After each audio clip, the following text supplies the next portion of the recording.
In today's video, I'm going to teach you how to understand Zestimate in Zillow, 2026 full guide. Let's start by pulling up the exact property you care about. On your desktop browser, head to Zillow.com. In the search bar, type the full street address, including the street number, street name, city, state, and the unit number if there is one.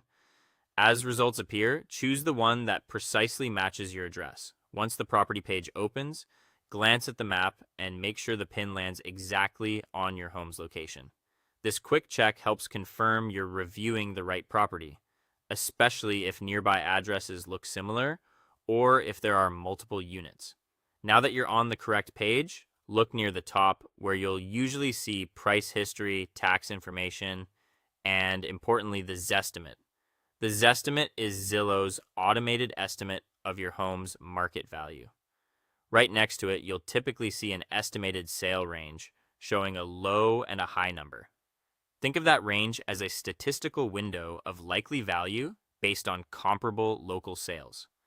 A tighter range often suggests there's stronger, more recent data in your area. A wider range can signal fewer comparable sales or more variability in the market.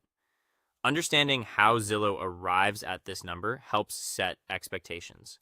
The Zestimate draws on public records, local multiple listing service data, and details about the home itself.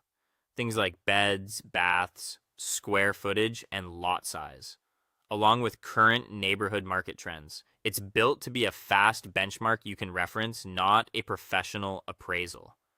Because it's automated and relies on incoming data, it can and will change over time. When new sales close on similar homes nearby, when tax records update, or when market conditions shift, the estimate may move. That's normal and reflects the dynamic nature of real estate. If you don't see a Zestimate for your address, it usually comes down to limited or incomplete data.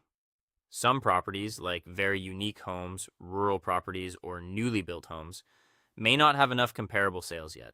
In other cases, public records or home characteristics might be missing or outdated in the system. When that happens, the best move is to check back periodically.